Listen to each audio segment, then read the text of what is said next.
Que hay que apagar el aire. Estoy grabando. ¿Qué? Que apaguen el aire.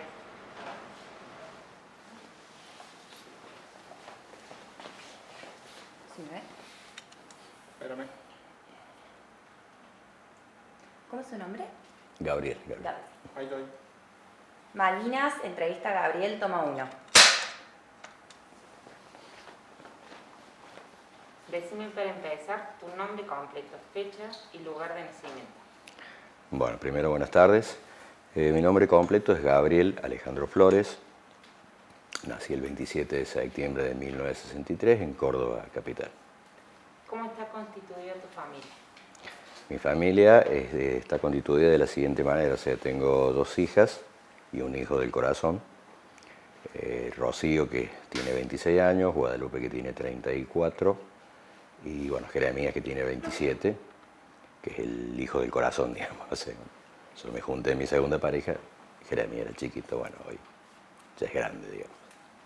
Y bueno, mi madre, que no vive conmigo, pero bueno, mi madre, esa sería mi familia, digamos. Contanos tu ingreso a la conscripción. Bueno, el tema del ingreso a la conscripción fue algo muy particular. Yo siempre tengo la costumbre, cuando voy a los colegios de charla, de hablarles de lo que era la conscripción por aquellos años, el servicio militar. Hacer la colimba, como normalmente se decía.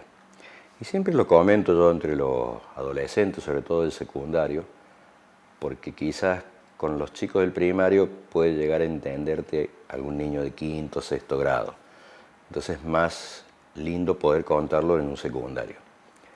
Dado que el servicio militar ya hace varios años que se dejó de hacer, de manera voluntaria, digamos, obligatoria, perdón. Y yo lo que comento siempre es que los sorteos se hacían a través de la Lotería Nacional.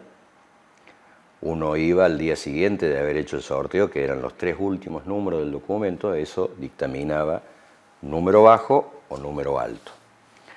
Normalmente el número bajo era del 000 del 00 al 99, un ejemplo te doy, y el número alto era ponerle del 950 al 999. A mí me tocó el número 829 y en ese año el 829 significaba ejército, digamos. Y así se hacían los sorteos, digamos, a través, como te decía yo, de la Lotería Nacional. Uno al día siguiente compraba el diario, en ese caso creo que era La Voz del Interior o cualquier diario de amplitud, digamos, en el país. Allí salía todo el listado con todos los números de documentos, los 3 últimos números de cada uno. Y uno sabía, si tenía menos de 100, se salvaba por número bajo. Si tenía 951, se salvaba por número alto. Y el resto se dividía entre la Marina, la Aviación y el Ejército. A mí me toca, como te decía, el 829, Ejército. No sabía todavía en ese momento el destino, porque todos los años las Fuerzas Armadas le daban a los conscriptos, los que iban a ser futuros conscriptos, le daban, digamos, determinados lugares en otra provincia. Que no era malo, porque de pronto quizás muchos que nunca habían salido a esa edad de su propia casa, de su propio lugar, de repente de vivir en Córdoba o en el monte de Córdoba, terminaban, como en el caso nuestro, en el sur del país, o podrían haber terminado en el norte, o en el este, o en el oeste, bueno, eso era relativo. Y yo tuve una situación muy particular con ese tema. Cuando voy a revisación médica, allá por septiembre del 81, la revisación médica me la hacen en lo que era el 141, que hoy es la Ciudad de las Artes. Y allí me pregunta un suboficial, me dice si yo, tenían todos los datos míos, yo era hijo único de madre soltera, yo podía salvarme. Y yo le dije que no. Y acá viene la parte interesante, que por qué les digo que no. O sea, mi madre, yo siempre se lo cuento a los adolescentes, que hoy en día los adolescentes de los 12, 13 años ya andan por los bailes, lo mío era imposible. O sea, yo tenía casi ya por cumplir los 18, no conocía un baile, ni en figurita conocía el baile. Producto de que mi madre me tenía, digamos, bastante cortito. Por eso a veces se sorprenden algunos de los jóvenes, como con casi 18 años no salía. Entonces yo sabía, en mi interior yo sabía que yéndome a la conscripción era como que cuando volviera ya era adulto. Por lo tanto, mi madre ya no podía limitarme, digamos. A eso le sumamos que se vino lo de Malvinas entre medio y bueno, menos que menos. ¿Sí? Tenía que comprenderme mucho más. Y ahí empecé a salir yo realmente a la calle. Cuando yo volví del servicio militar, cuando volví de Malvinas, porque lo hice 4 meses, 5 meses, de febrero a agosto que me dieron la baja. Yo salí en la segunda baja. Una baja salió fines de julio, la mitad del regimiento, y quedó la otra mitad para agosto. Así que no llegué ni a los 5 meses, 6 meses de servicio militar. Pero ya volví, digamos, con el carnecito de mami, ya vuelvo. Y el ya vuelvo mío era como a los 3, 4 días más o menos. Y eso era lo que, de esa manera yo llego, digamos, al servicio militar. Y por eso siempre comentaba, digamos, de que cómo se hacía, digamos, el sorteo, para que entendieran los jóvenes por qué uno terminaba dentro de los cuarteles. Y dentro de todo también no era malo porque uno aprendía muchas cosas, digamos. O sea, dejando a veces lo pequeño de malo del que tenía, que por alguna razón se deja de hacer el servicio militar por ciertas cositas que ocurrieron, yo creo que ampliamente te daba valores. Por eso muchas veces se puede ver en un Facebook que se dice la generación nuestra fue una tal vez de las últimas de valores. No es que no lo puedan tener hoy en día, pero las cosas han cambiado tanto. Y yo soy un convencido que el servicio militar te daba ciertos valores. Tenías algunos, viste, que ya venían siendo bastante inquietos ya de chico y a ese no lo corregía. Pero en la amplia mayoría yo creo que aprendimos muchas cosas en el servicio militar. ¿Querés contarnos alguna vivencia dentro del servicio militar? Vivencia, si se trata de algo malo, no lo tuve. El tiempo que fui, digamos, que me incorporan, ya sabiendo que íbamos a Comodoro Rivadavia, podría ser una anécdota tal vez cuando yo me voy de acá, con el resto que nos vamos en un 747, que le sacaron todos los asientos para ir casi 800 veteranos conscriptos en ese momento. La anécdota graciosa tal vez es que yo de acá me fui en mangas cortas, así como estoy ahora, y llegué a Comodoro y había un viento que no podía ser. Y estamos hablando de febrero. Digo, bueno, ya estoy acá, ya estoy en el baile, no me queda otra, no le puedo pedir un abrigo a nadie. Y sin cigarrillo encima, no sé, quería cigarrillo. Ahí aprendí a fumar cualquier cosa, creo. Eso como anécdota, digamos, de la incorporación mía.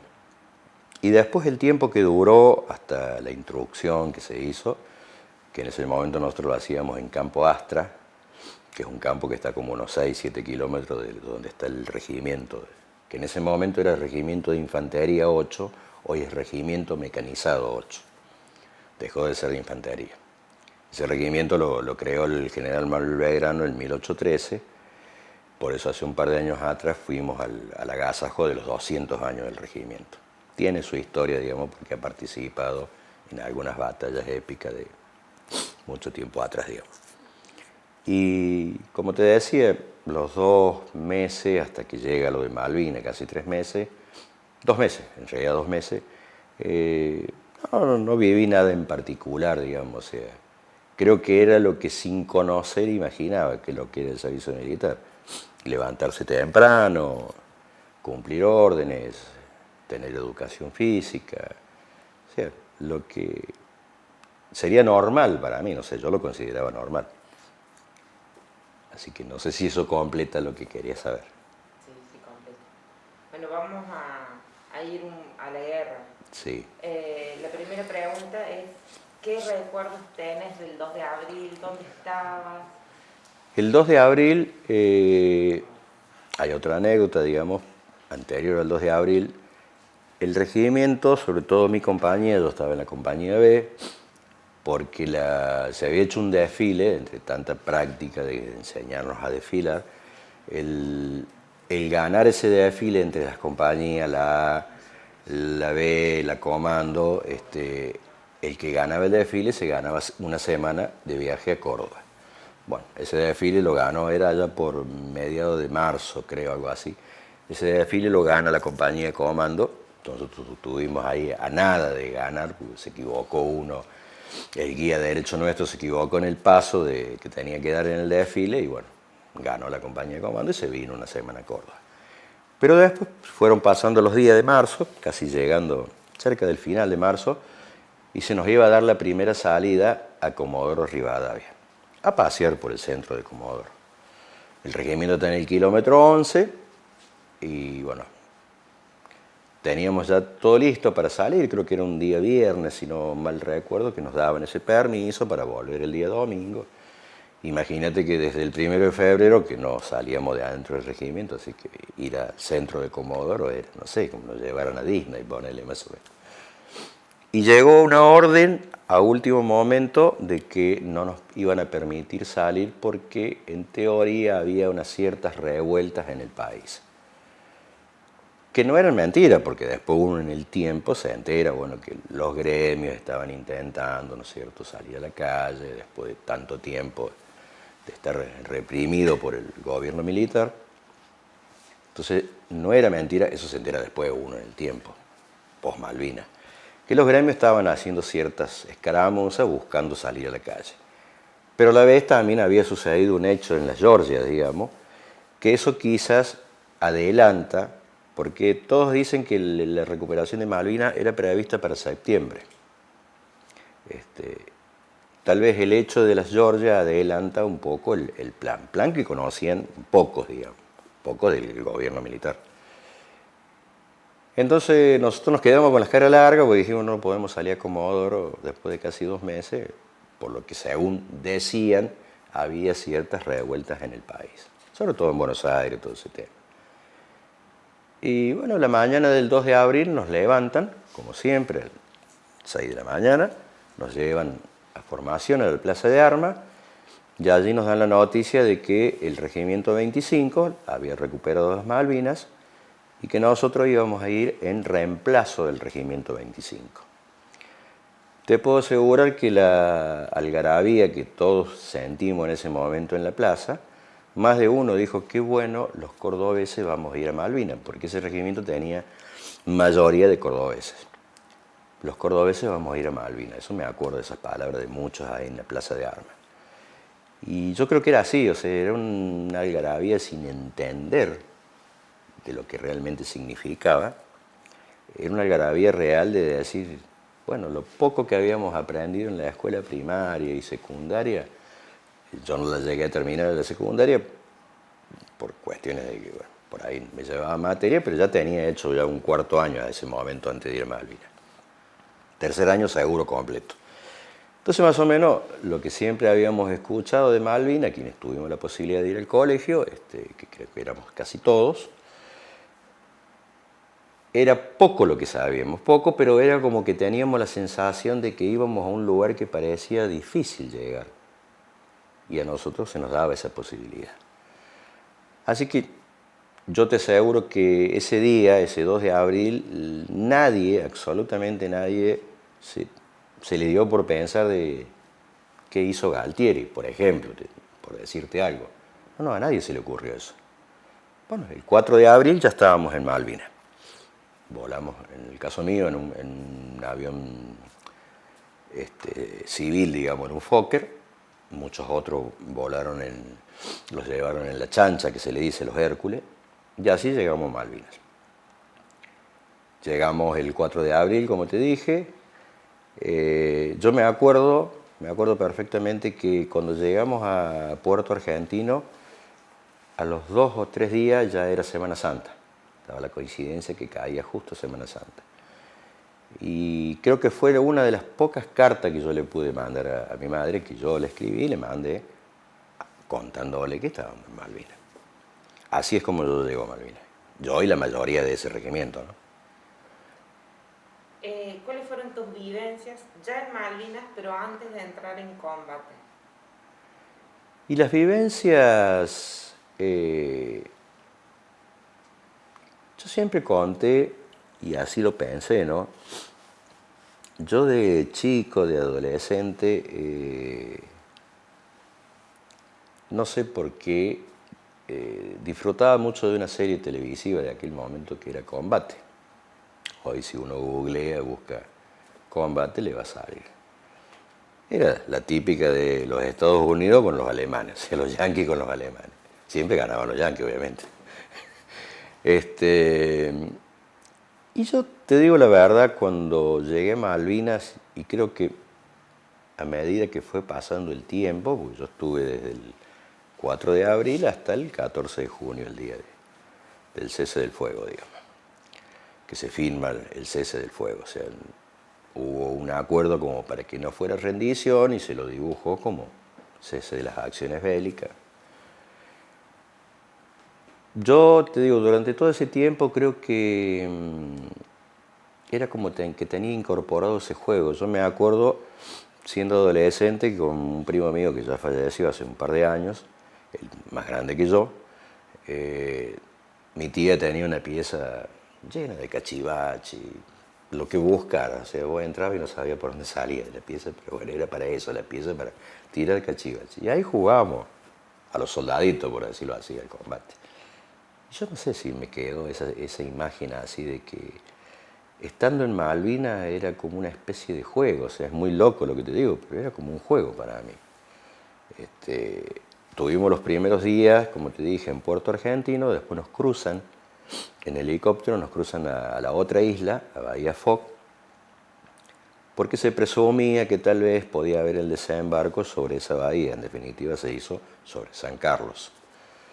Pero bueno, como no se sabía por dónde iban a desembarcar, sí se sabía que la decisión de venir ya estaba tomada, se venían porque Margaret Thatcher no quería perderlo, vamos a decir así por las claras. Entonces sabíamos que venían. Y todo ese tiempo de prepararnos, de hacer los pozos de zorro, al principio quizás era fácil empezar a cavar con la pala Linneman, con una pala chiquita así, pero ya después te encontrabas con piedra, con agua, por eso el famoso pie de trinchera, porque muchos lo padecieron. No fue mi caso, gracias a Dios. Muchos lo padecieron porque, bueno, tanto tiempo a veces con los pies en el agua te trae las dificultades que trajo, de hecho, el famoso pie de trinchera. Y ya instalados en Bahía Foc, lo máximo que soportamos los que estábamos en ese lugar era el cañoneo constante todas las noches desde cierto lugar de la bahía, desde el mar. Los buques nos cañoneaban toda la noche. ¿Por qué toda la noche? Porque era una manera de desgaste. Y después durante el día pasaban los Sea Harrier, hacían una pasadita porque había un buque anclado que era el que a veces nos daba las provisiones, que era el Bahía de Buen Suceso, y los aviones ingleses estaban ensañados con ese buque. No lo llegaron a hundir, pero más de una vez pasaban y le tiraban alguna bomba. Entonces era tal el desgaste durante el día que tenía que estar en alerta, ya sea amarilla, roja, o preparado para cualquier cosa. Y a la noche sabías que no dormías por el cañoneo. Que por suerte, normalmente las bombas casi siempre pegaban o a los costados nuestros o detrás nuestro. Una noche intentaron desde los Kelper, que estaban ahí habitando, digamos, porque contra ellos no era la discusión, sino que ellos permanecían en sus viviendas, intentaron tal vez con una linterna ayudarlo a los buques para enfocarle las posiciones nuestras, pero nos dimos cuenta a tiempo, digamos, y bueno, fuimos hasta el lugar y más vale que apagaron la linterna. Pero gracias a Dios el cañoneo, más de no dejarnos dormir, era que no nos acertaron. Porque uno en esa situación decís, no tenés mucho para hacer. Sentís que sale la bomba del barco y sentís que viene, pero no sabés dónde va a caer. Y después, bueno, teníamos las patrullas nocturnas, que lamentablemente hubo un hecho, digamos, que salió una patrulla y salieron como 8 soldados con su oficial y suboficial y se les prendió fuego a la cabaña, de los cuales creo que fallecieron 6, si no me equivoco, 5. Pero bueno, fue una negligencia, una mala suerte del momento que por alguna razón la cabaña se prendió fuego y no pudieron salir. Después hubo un hecho de un tractor que pisó una mina antitanque sin querer. murieron los dos que iban arriba del tractor. Pero así todo, cuando vos me preguntas del tema de la vivencia en sí de la guerra, para mí te digo, o sea, no sé, obviamente que miedo siente todo el mundo, o sea, alguien miente y se dice yo no tuve miedo. Pero era como una situación de que, bueno, estoy acá, estamos acá y bueno, que sea lo que Dios quiera, que pase lo que tenga que pasar. De hecho, cuando nos llegan con la novedad de que ya se habían terminado todos los combates y había que rendirse, que entregarse, a mí me pasó una situación muy particular en mi cabeza y creo que a muchos les puede haber pasado. Tuve dos sensaciones encontradas al mismo tiempo. Y yo me acuerdo que me repetí a mí mismo, digo, bueno, estoy vivo, vuelvo a casa. Porque ya se había terminado todo. Yo sabía que, sin saber de la baja, pero uno suponía que no íbamos a hacer los 8, 9, 10 meses de servicio militar después de haber pasado lo que pasamos. Entonces yo imaginaba, se terminó la guerra, volvemos al cuartel, nos agregan la ropa, la libreta y a su casa. O sea, eso lo deducí rápidamente. Pero a la vez era mucha bronca porque decía, ve subir el pabellón inglés. Entonces tenía las dos sensaciones, impotencia y rabia por un lado y alegría por el otro porque sabía que estaba de entero de cuerpo. Sí, con 46 kilos, yo llegué con 63 a Malvinas y me volví con 46.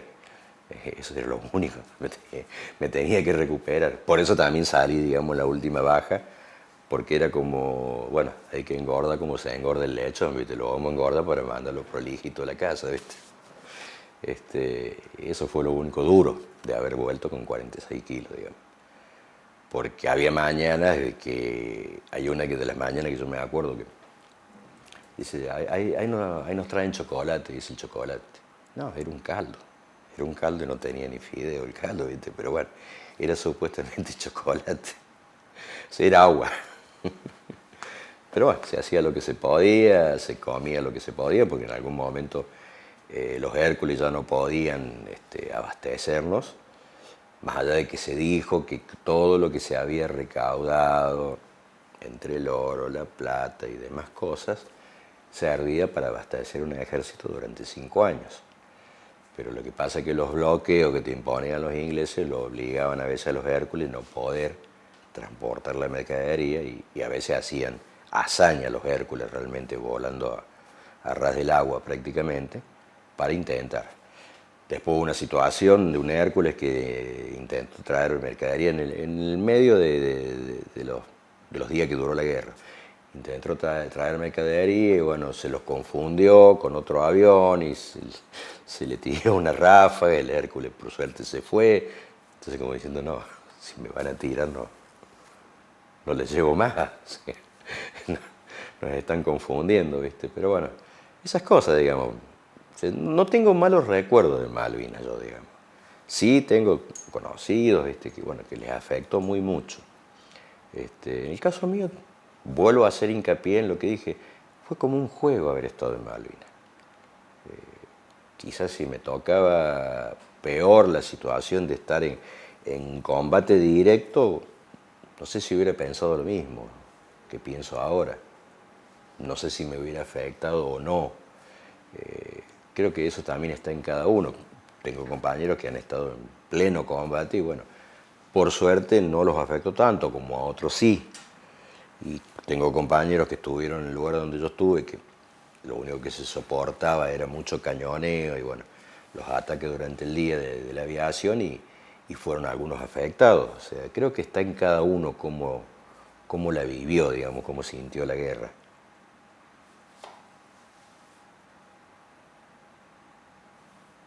¿Cómo describirías el trato que recibiste de tus compañeros y de tus superiores? De los compañeros no tengo nada que decir, por eso normalmente se dice, nos decimos camarada. Yo creo que en toda guerra, y es más, uno lo puede ver en películas, sea el codo a codo, la espalda con la espalda, te lo da tu camarada, o sea, es así.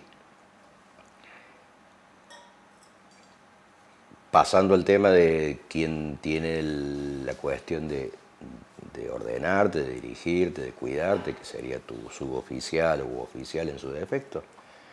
En la amplia mayoría yo creo que hubo muy buenos comportamientos y de hecho hoy algunos se juntan con el que fue su sargento, su cabo, su teniente. Y como en toda guerra hay miserias humanas, o sea, eso es inevitable. Es inevitable las miserias humanas porque es una guerra, no es un juego, no estoy en el teatro viendo una película o una obra. Es una guerra, entonces tiene esas cuestiones, viste, de que han pasado cosas. Yo conozco de cosas que han sucedido ahí donde estaba nuestro regimiento, como bueno, a la vez, si hablas con gente que estuvo en otros lugares de la isla, también te va a decir, sí, acá pasó esto. Pero la verdad, si uno es sincero, eso no puede empañar todo lo bueno que ocurrió. Todo lo bueno, si uno le puede decir bueno, estar en guerra. Por eso muchas veces se ha intentado quizás ensuciar, ¿viste? Y uno que sabe bien cómo han sido las cosas, uno mismo a veces termina llamándole la atención a ese camarada de decir, te puede haber ocurrido a vos, pero eso no significa que nos tenemos que sentir malos todos, o estar mal todos por lo que te ocurrió. Te entiendo tal vez lo que te ocurrió. De hecho, yo también tuve un hecho, pero bueno, no viene la pena comentarlo. Y en definitiva es lo que a casi 40 años de la guerra, mi manera de ver la situación en esos casos puntuales de lo que ha pasado, es decir, ya está, ya pasaron 40 años, no puede vivir con un odio hacia el otro por algo que quizás no estuvo bien, nadie está diciendo que estuvo bien. Yo lo pienso y lo veo de esa manera, es decir, si pasaron situaciones, bueno, ya está, lo condenará a Dios en el cielo, ¿viste? Qué sé yo, pero ya está. Lamentablemente yo tengo algunos compañeros que no quieren sentado un suboficial o un oficial al lado ni para tomar un café, no lo quieren directamente. Pero son los menos casos, gracias a Dios son los menos. Lo valorable es que ha habido cosas muy buenas, digamos, y ha habido comportamientos como corresponde a la altura, digamos, por el cargo que ocupaban de decir, bueno, proteger a sus soldados. Así que yo no le daría tanta importancia a esas pequeñas cosas que han ocurrido, que como te dije, son miserias de las guerras que ocurren, lamentablemente. Bueno, como yo te dije, vos podés no querer responder a algo, no hay problema, pero me llama la atención esto que decís, porque ¿cuál sería el problema en contar esas cosas que suceden? O sea, porque bueno, sí, son miserias de la guerra, sí, y no quitan lo bueno. No quitan lo bueno, porque de hecho ya hace como un año, entre los grupos que tenemos de WhatsApp, yo tengo el grupo de la Casa del Veterano, a la cual pertenezco, digamos, soy parte de la comisión de la Casa del Veterano de Guerra, de Córdoba. También se creó el grupo de los libertos. Libertos se le dice a todos aquellos que han hecho el servicio militar en el Regimiento de Infantería 8. Y hace un año atrás, digamos, a alguien se le ocurrió contar una de esas miserias de lo que había sucedido. Que de paso uno también se termina enterando de otras cosas que habían ocurrido con ciertos personajes de muy alto cargo. Y para mí, como yo no tenía un contacto muy directo, para mí era toda una novedad. No, porque el tipo es así, asá, una basura, bla. Ya hablaron peste del tipo. Y se ve que era cierto, porque todos coincidían en lo mismo. Yo no conocía esa situación, pero bueno, y era un cargo bastante alto, era un segundo jefe del regimiento. Que era directamente una porquería el tipo, así lisa y llanamente. Y ahí empezaron, en ese grupo, a hacer como catarsis, digamos. Así, sí, a mí me pasó esto, a mí me pasó aquello otro, al tal camarada que murió por culpa de...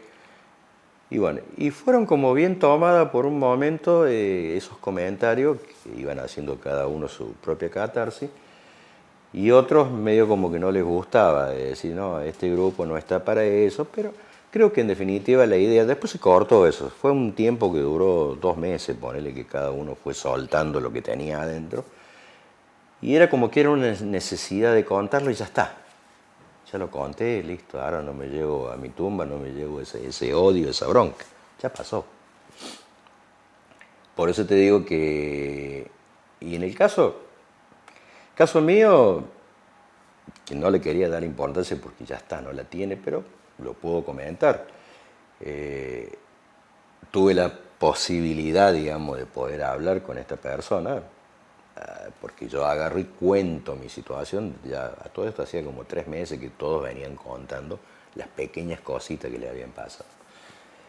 Y bueno, agarro y yo cuento lo mío, pero no lo cuento con bronca ni con odio. O sea, trato de ser lo más claro posible para decir, está bien, ya pasó, lástima que la situación, pero ya está todo bien. Y sabes que el tipo este se entera. En ese momento en Malvinas él era cabo primero. Era un cabo primero y yo me acuerdo, a cargo de él estábamos unos 7, 8 soldados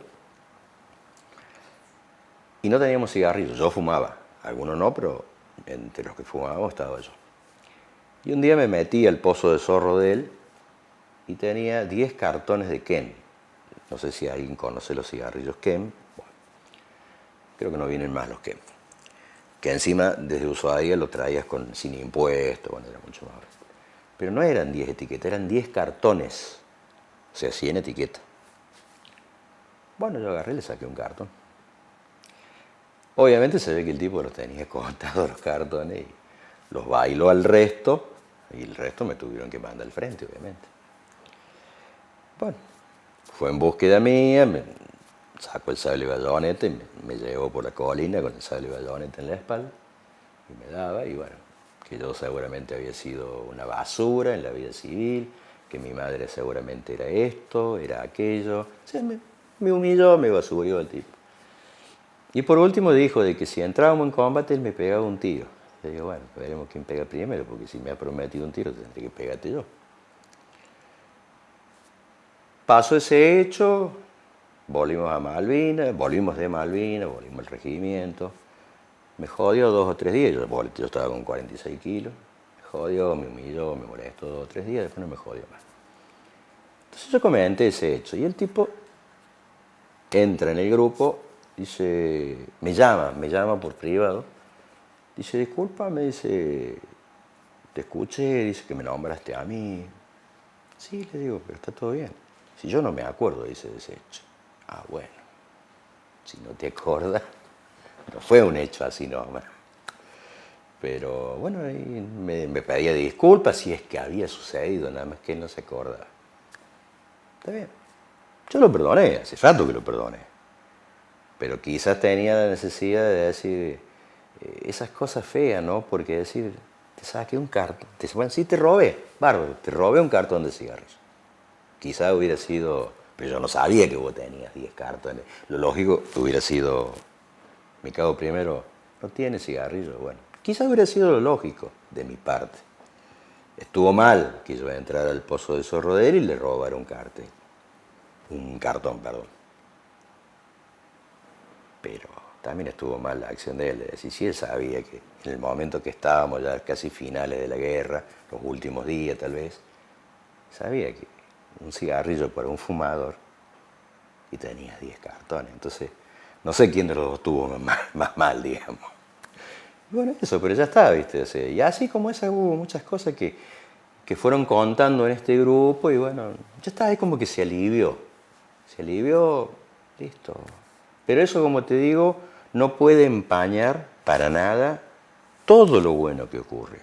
Y que de hecho, entrando a las redes sociales, que el mismo enemigo, el inglés, hable bien del accionar del soldado argentino, y habla en general, pero sobre todo haciendo hincapié de decir, ¿cómo? Mira vos, con cripto de 18 años, nos dieron lindo, o sea, les costó.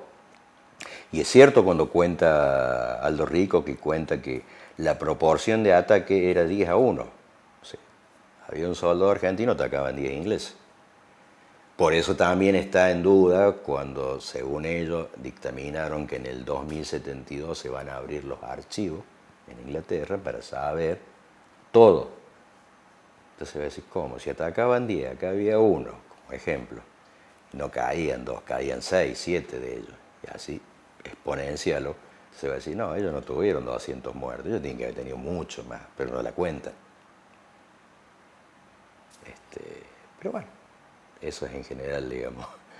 Lo vamos a ver, nosotros no, porque no vamos a estar en el 2072 cuando abran los archivos de lo que pasó en Malvinas. Bueno, está bueno eso, pensar que estas cuestiones, digamos, de malos tratos que ocurrieron durante la guerra no opacan, No. digamos, lo que sí se dio y las cosas buenas, porque está bueno que se pueda contar y hablar, digamos, así como hicieron su grupo Catarsis, digamos. Sí.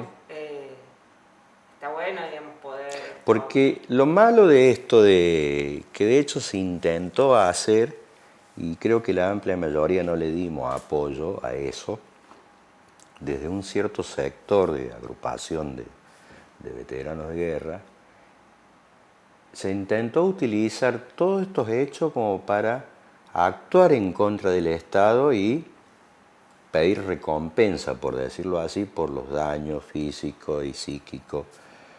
Y muchos no estuvimos de acuerdo, muchas agrupaciones del resto del país decían, no, en esa no entramos. No vamos a ir a mentir a un tribunal de decir, no, sí, este me torturó, este también. No.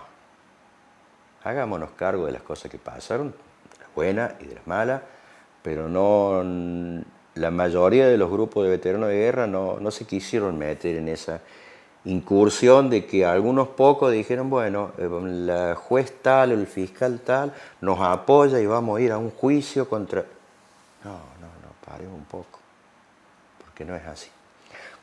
Como también, y dado que estamos hablando de este tema, muchas cosas cambiaron respecto a cómo se lo miraba al soldado argentino, al conscripto. Nos costó muchos años, demostrarle a la sociedad, sobre todo a la sociedad que no tenía la culpa, porque en todo caso era la prensa quizá, y que no te extrañe que sea la prensa mandada desde Inglaterra a hacer ciertos actos de psicología, porque de esa manera lo tira al piso al enemigo. O sea, porque no es que la guerra terminó porque la ganaron ellos. O sea, yo creo que esto es un accionar constante de permanentemente desvalorizar toda acción heroica que uno quiera tener para recuperar algún día, así sea vía diplomática, las islas. El enemigo nunca duerme. O sea, no actuará con bombas y misiles, pero va a actuar de otra manera. Y muchos años nos costó hacerle entender a la sociedad que nunca nos sentimos chicos de la guerra. Un grueso error en pensar que nosotros fuimos como niños con miedo, por decirlo así. Nos tocó en ese momento estar allí. Creo que rápidamente la amplia mayoría entendió de qué se trataba, que era defender el fondo del patio de tu casa, por decirlo así. En mi casa, en el patio, se metió unos intrusos y no pueden estar, es mi casa. Y creo que así lo entendimos la gran mayoría de los conscriptos. Dejemos de lado el personal de cuadro, que se supone que estudió y está para eso. La amplia mayoría de los conscriptos creo que lo entendimos así. Entonces mal podríamos pensar de que nos vamos a aprender porque detrás de lo que fue la dictadura y los derechos humanos nos podemos colgar nosotros. No. Nunca lo entendimos así ni lo pensamos así. Porque nunca tampoco nos sentimos que se intentó, inclusive, creo que en el 2018 viajó una comisión de abuelas de Plaza de Mayo con el señor Pérez Esquivel, porque supuestamente nosotros éramos víctimas de la dictadura. No sé quién les dijo eso, porque nosotros nunca nos sentimos víctimas de la dictadura. Que circunstancialmente había un gobierno militar, que circunstancialmente el presidente era Galtieri, pero nosotros no nos sentimos víctimas de ninguna dictadura. Nosotros fuimos orgullosos a Malvinas, orgullosos. Entonces intentaron, pero gracias a Dios no pudieron con el intento, de desmerecer nuestra causa, nuestro orgullo como soldado, como conscripto. No me pongo del lado de los militares o del personal de cuadro, ese es un tema de ellos.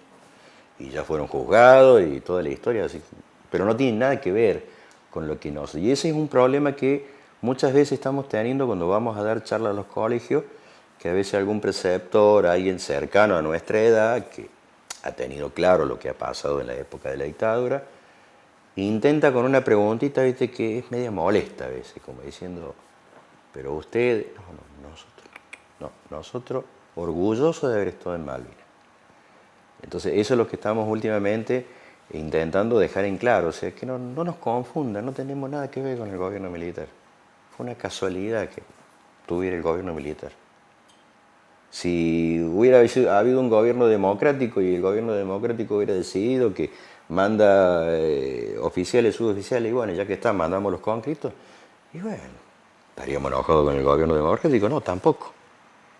Como también, alguna vez se lo escuché decir, que debe ser una de las pocas cosas buenas o lógicas que le he escuchado decir, creo que fue Massa, varios años después de Malvinas, ¿no? Que gracias a la sangre de los soldados de Malvinas, pudo volver la democracia. Porque la pregunta, y esa pregunta yo me la hice unos años después de Malvinas, ¿qué hubiera pasado si ganábamos nosotros? ¿Cuántos años más quedaba el gobierno militar? Algunos más seguro, eternamente no, porque seguramente que lo iban a sacar, pero algunos más seguro que el gobierno militar iba a quedar instalado si ganaba Malvinas, si se ganaba Malvinas. Como eso no ocurrió, obviamente, y más todo lo que ya venía ocurriendo, ¿no es cierto?, que los gremios y todo eso, y la gente asomando la cabeza de ciertas cosas, volvió la democracia.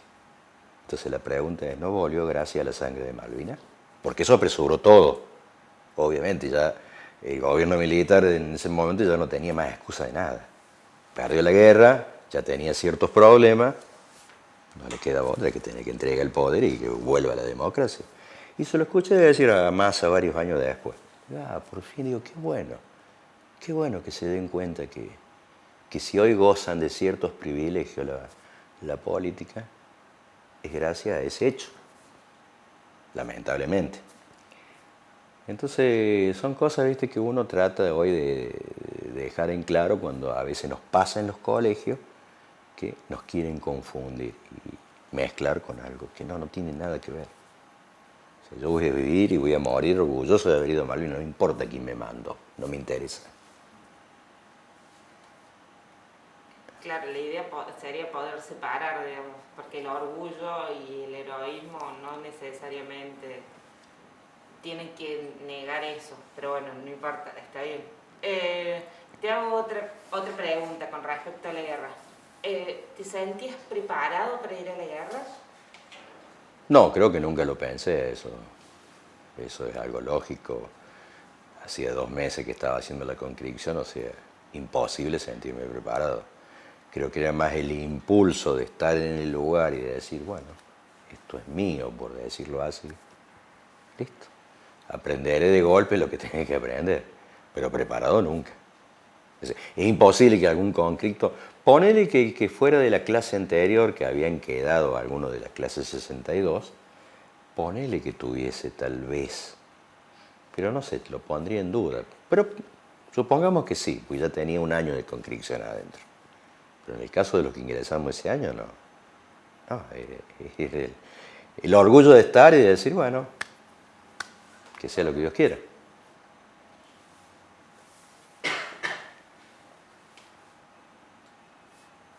¿Tenías noticias? Bueno, por el contacto con tus familiares dijiste que... Mandé una sola carta que recibió mi madre y nunca más. Y con el agravante que donde alquilaba mi madre ese día, en esos momentos, en esa época, era unos departamentos con un pasillo larguísimo y había un militar retirado que cada 2 por 3 lo venía a buscar una ambulancia militar porque se enfermaba. Entonces mi vieja cada vez que veía la ambulancia militar no sabía qué pensar, no, nada que ver, era por el vecino. Pero bueno, esa vivencia la tuvo ella y tuvo una sola carta mía, digamos, de principio de cuando yo llegué, que era Semana Santa y no a los poquitos días y nada más. ¿Ustedes tenían conocimiento de lo que las noticias decían o los medios de comunicación decían de cómo se iba dando la guerra? En el caso mío, muy poca, digamos, o sea, después quizá uno que terminó todo y fue escuchando cosas, pero en el caso mío no tenía, yo no estaba muy al tanto de lo que venía pasando. Yo lo único que sabía de que que estaba en ese lugar, que podían tal vez llegar a desembarcar en esa bahía y había que defender el lugar. No tengo recuerdos de haber tenido información de lo que se decía o no se decía, si se aumentaba o no la información, si se la agrandaba o no. No tengo recuerdos de que yo haya estado pendiente de eso. Sí, yo estaba pendiente de que estaba en el lugar y tenía que estar ahí. ¿Tuviste contacto con ingleses, los ingleses? No, solamente cuando termina todo, que nos traen ellos, digamos, en buques ingleses, ahí sí tuvimos contacto con ellos. Porque en el caso mío, de los que vinieron conmigo, los que volvieron, primero estuvimos en un buque era un buque, digamos, no me sale el nombre en este momento, pero no era de pasajeros, sino más bien era de carga, un buque de carga. Y en la noche, en la madrugada, nos pasan a un buque que tenía camarote, que con ese llegamos a Puerto Madre. El trato normal, nada. La única quizás humillación cuando, si uno lo puede llamar humillación, ¿no? Cuando entramos al buque de carga, bueno, te sacan todo, te desnudan, te revisan todo y vistase y listo. Y después, bueno, nos atendieron bien con el tema de la alimentación, digamos que, bueno, mucho hacía varios días que no comíamos nada. Y en los camarotes íbamos de a 3. Algunos tuvieron una pequeña reyerta que no se entendían con el inglés, pero nada grave. Y así llegamos a Puerto Madryn, digamos, en el caso mío, creo que era el Canberra que nos trajo a Puerto Madryn. Bueno, hablemos entonces ahora un poco del regreso. Recuerda esto de las respuestas completas. ¿Cómo fue la llegada a Puerto Madryn? Que recién comentábamos un poco abajo. Y la llegada a Puerto Madryn, y de hecho en el 2019 se hizo un festejo recordatorio el día que Puerto Madryn se quedó sin pan. Cuando bajamos todo, la mayoría de ese buque, que nos íbamos rumbo a los camiones, la gente se había agolpado de ahí de Puerto Madryn y bueno, le pedíamos pan, queríamos pan. No sé por qué, pero queríamos pan. Y por eso quedó ese dicho, el día que Puerto Madryn se quedó sin pan, porque bueno, de todas las panaderías, no recuerdo cuánto vinimos en ese buque, pero 2000 y pico de soldados debemos haber bajado de ese buque, así que imagínate que era pan para todo el mundo. Y de hecho, como te decía, el anteaño pasado se hizo una fiesta con un mural el 19 de junio. Yo no fui porque no me decidí ir nada más, porque lo podría haber hecho. Se hizo un lindo agasajo, digamos, recordando ese día de Puerto Madryn. Dos cosas. Dijiste que, bueno, que habías bajado mucho de peso y que antes de que volvieras a tu casa, digamos, te engordaron. Por decirlo así. Claro. Me recuperaron. Te volvieron a poner bonito así, pero Exacto. creo que te agradeció tu mamá. Bueno, un poco hablemos de eso y después de algo que sale en todas las entrevistas, que es como el silenciamiento, que les pidieron que no contaran. No sé si vos recordás algo de eso. Sí, respecto al silenciamiento, hay muchas cosas que a mí se me han ido de la cabeza realmente. Y a veces cuando nos juntamos en asado en la casa del veterano, normalmente las veces que se ha podido hacer asado antes de la pandemia y toda esa historia, hay muchas cosas que a veces yo los escucho que cuentan a algunos de los que estuvieron conmigo ahí en Bahía Foc o Bahía Zorro, y que es como que recién ahí me cae la ficha porque yo no, de esa situación, por ejemplo, yo no me acordaba. Entonces la asocio y digo, sí, realmente pasó esto. Es cierto de que cuando, y está en todos lados, de que cuando se volvió de Malvinas se tenía prohibido hablar y comentar y decir, hasta que los veteranos como Concripto empezamos, digamos, a formar nuestros centros de veteranos y ahí empezamos a comentar las cosas buenas y malas. Llevó obviamente muchos años, pero allá por el 85 creo que ya se estaban más o menos armando ciertos centros de veteranos de guerra y ahí empezamos a soltar lo que primero quizás de manera tonta o inocente decíamos, bueno, nos dijeron que no contemos nada, no contamos nada. Pero con el tiempo creo que uno se fue dando cuenta y decir, ¿por qué no? Y así fueron saliendo muchas cosas a la luz, obviamente, tantas buenas como malas. Lo que quizás nunca se va a entender, ¿quién dio esa orden? ¿De que por qué? No sería extraño, porque uno puede pensar dos cosas, o sea, propio quizás de un gobierno militar o la orden venía de mucho más arriba porque no solamente la guerra terminaba con la rendición o el cese del fuego, quizás había una serie de condicionamientos, que tampoco es extraño pensarlo en un mundo mismo de hoy en día, que hay ciertos lugares de la Tierra que manejan la vida del resto. Y vos decís, ¿cómo? Sí. Todo eso puede haber sucedido. Y quizás en la inocencia nuestra, te digo, como de decir, bueno, está bien, veníamos preocupados por decirlo. Primero, por volver a ver nuestra familia. Segundo, por volver a una vida normal. Tercero, por buscar trabajo, que mucho costó. No fue el caso mío, gracias a Dios, pero a muchos les costó conseguir trabajo, porque bueno, se lo tildaba del loquito de la guerra, entonces se lo miraba como un bicho raro. Esas cosas quizás nos tenía ocupados y no nos habíamos puesto a pensar de que por qué nos habían dicho que no teníamos que decir nada. Después en el tiempo uno empezó a darse cuenta y decir, no, para, yo tengo ganas de hablar, yo tengo ganas de contar y voy a contar lo bueno y lo malo. Y respecto al tema de la alimentación mía, del recupero, sí, porque como te digo, yo había llegado con 63 kilos a Malvinas, que ese era mi peso normal siempre, y vuelo con 46. Obviamente que la primera comida, llegamos de noche al regimiento, me acuerdo, casi de noche, y pasamos al comedor. La primera comida, evidentemente, se ve que el estómago estaba muy chiquito, entonces no recibía la comida, así que era una de pasar a los baños, no había tiempo, digamos, de nada, ¿viste? Hasta que en el tiempo, ¿viste? Despacio, lentamente, ya comiendo de a poco, bueno, uno se entró a recuperar y volvió al peso normal. Algunos lo hicieron más rápido, otros les llevó más tiempo, muchos habían vuelto bien, digamos, en su peso, por eso salieron en la primera baja. Y eso fue respecto a cómo me recuperé, digamos. ¿Cómo fue el encuentro con tu mamá? Era de noche, tarde, qué sé yo, 11 de la noche, ponele que llegamos a Córdoba.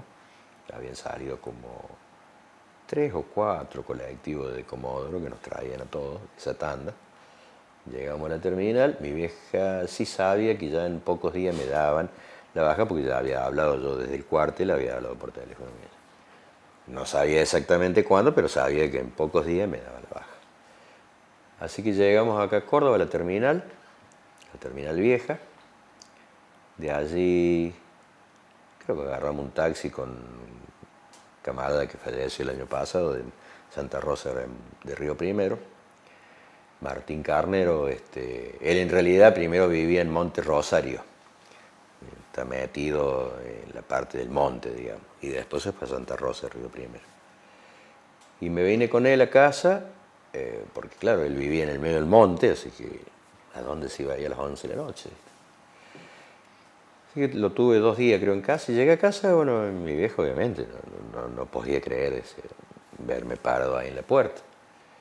Pero tranqui, o sea, yo creo que mi relación con mi madre siempre ha sido muy tranquila, digamos, o sea, hoy ella tiene 78 años y no es la típica madre, viste, que quizás a mí me haya educado con todas las cosas que a veces las madres de hoy en día le explican, ¿no? Como te dije yo que contaba lo del servicio militar, era una cuestión muy estricta conmigo. O sea, vos no salís, punto, y anda al colegio y estudia, y si no estudia, no salís, punto, ni a la puerta. Entonces no había ese trato de madre-hijo como muchas veces existe. Ha existido y existe, digamos. Eran más bien medio callados los dos, por decirlo así. O sea, vos me escuchas hablar a mí ahora, pero yo muchas veces soy muy silencioso, hay veces que De hecho, he tenido problemas matrimoniales por ser muy silencioso. Porque hay veces que me gusta hablar y hay veces que no me gusta hablar. Y bueno, y con mi vieja nos hemos criado de esa manera, así que fue un reencuentro muy particular, por decirlo así. Fue el momento, el shock, seguramente que ella lo ha padecido, o sea, todo el tiempo. De hecho, hoy anda atrás mío como si yo tuviera 10 años, ¿viste? Sí. Lo ha padecido, pero en su silencio quizás, y bueno, y yo soy medio parecido. Así que por eso te digo, fue algo muy normal el reencuentro. Lo tomo así. ¿Cuándo decidiste formar parte de una organización de veteranos? Y al cabo de... allá por los años 90 creo que fue que yo realmente me integré. Porque yo, como te comentaba, tuve la suerte de empezar a trabajar en el año 83. Lo lamentaba no haber salido en la primera baja, porque los que salieron en la primera baja, muchos de ellos, o algunos de ellos, pudieron entrar a lo que en ese momento era Gas del Estado, hoy Ecogas. Y sabía que tenía buen sueldo. Algunos en EPEC, no sé si tuvieron la suerte de entrar en EPEC, pero en Ecogas, en Gas del Estado sí.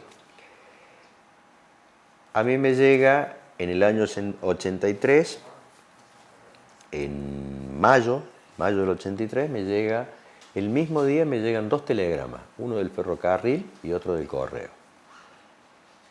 Y tuve que hacer, porque fue así, tal cual te lo cuento, que el mismo día llegaron los 2 telegramas a mi casa.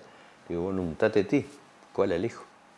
Y menos mal que elegí el correo, más allá que después me fui yo del correo, pero menos mal, porque al poco tiempo Menem privatizó todos los ferrocarriles y quedó el tendal del ferrocarril. Así que me fui al correo y quizás todos esos años muy ocupado en mi trabajo, no me abrió la cabeza de integrarme quizás al centro de veteranos.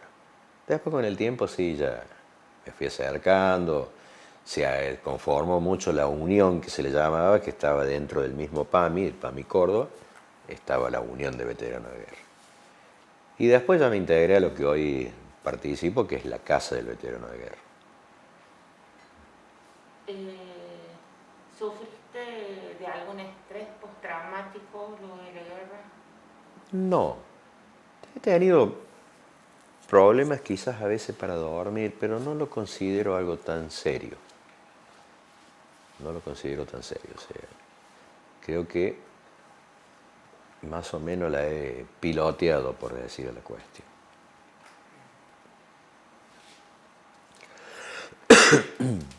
¿Cómo te sentiste la primera vez que hablaste, ya sea en una escuela o frente al público, de tu participación en la guerra de Malvinas?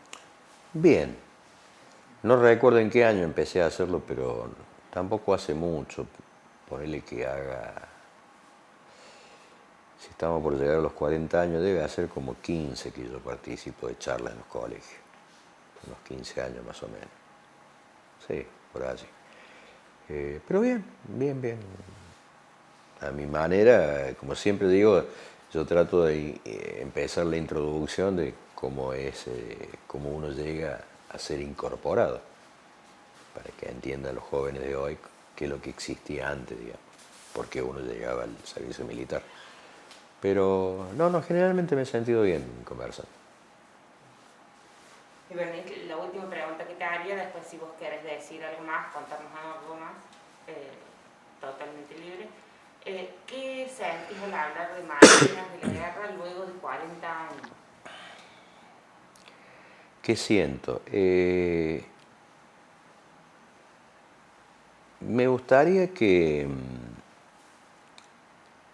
todas las charlas que a veces vamos dando en los colegios,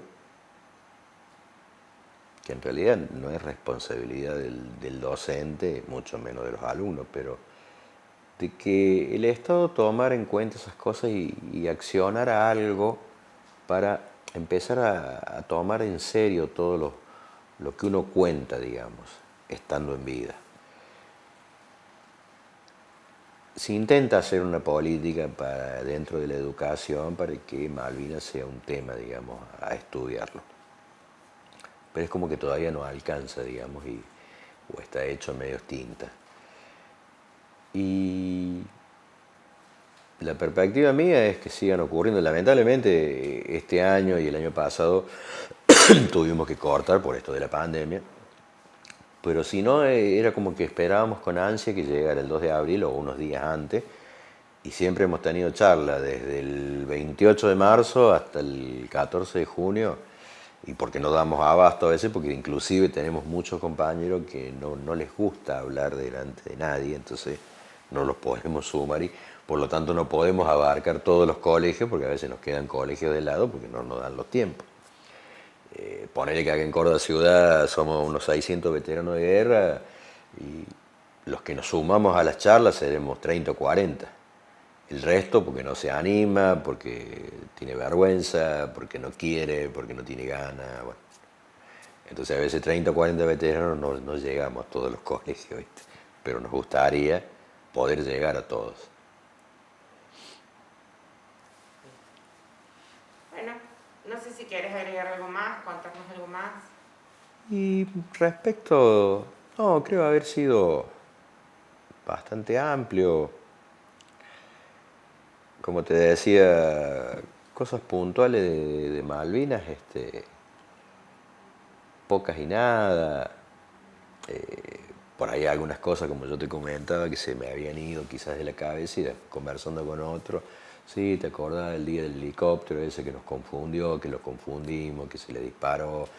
Ah, sí, tal, pero son cosas muy puntuales. Yo lo único que te puedo decir respecto a Malvinas, y me ha pasado siempre me ha pasado, cada vez que ha habido un desfile, o sea, partamos que llega el 2 de abril y es como que para mí es un día muy, muy, muy particular. Y no porque te vaya a comer, ni te vaya a mirar mal, nada. Es un día particular. Me gustaría que siempre quien está al lado mío me entienda nada más. Y no por eso no significa que no me puede hablar ni nada por el estilo. Es un día particular. Y otra cosa que yo tengo muy, muy fuerte en mí, de que cada vez que hemos desfilado, a mí se me afloja todo. O sea, yo voy a pasar frente al palco y no por las autoridades, porque las autoridades es lo que menos me importa, pero sino que la gente la que hace de que me trague las lágrimas, por decirlo así. Eso me mueve muchísimo. Y también me ha pasado muchas veces, de hecho una vez me ocurrió, me acuerdo en un recital que vino Raúl Porchetto, que fue uno de los primeros que había hecho un tema referente al 2 de abril, que para mí hay varios temas muy buenos referentes, tenés el de Porchetto, tenés el de Los Piojos, hay uno no me sale el nombre del tipo pero hay varios temas que están muy buenos. El mismo Lerner también tiene 2 temas de Malvinas, pero el de Porchetto es como que para mí fue el primero y me acuerdo que un día voy con un amigo mío, actuaba acá en el Corazón de María, era referente a los festejos de 70, 80, 90 de la música quasi. Y este amigo mío no tuvo mejor idea que ir y decirle, porque quizás no estaba previsto que Porchetto tocara ese tema. Y se acercó como pudo y le dijo que tocara el tema del 2 de abril. Y no sabía para dónde mirar porque se me caían las lágrimas. Quizá el resto de la gente que se había ido a divertir no entendía nada. Entonces, a mí escuchar temas de Malvinas, el tema de Juanón Lucero, 2 de abril, que es un caso real, digamos, del que él habla, me desarma. O sea, no me pongas ese tema. Quizás si estamos hablando macana, en una de esas pasa desapercibido. Pero en un lugar así, en un momento muy particular, no me pongas ese tema porque a mí me desarma. Y me pasa lo mismo cuando desfilo y bueno, eso, o sea, creo que la mayoría, algunos lo toman de otra manera, algunos quizás se pueden sentar y lo pueden escuchar tranquilamente el tema, yo no. A mí me parte en varias partes, digamos. Y eso. Gracias, muchas gracias. No, por favor, gracias a ustedes.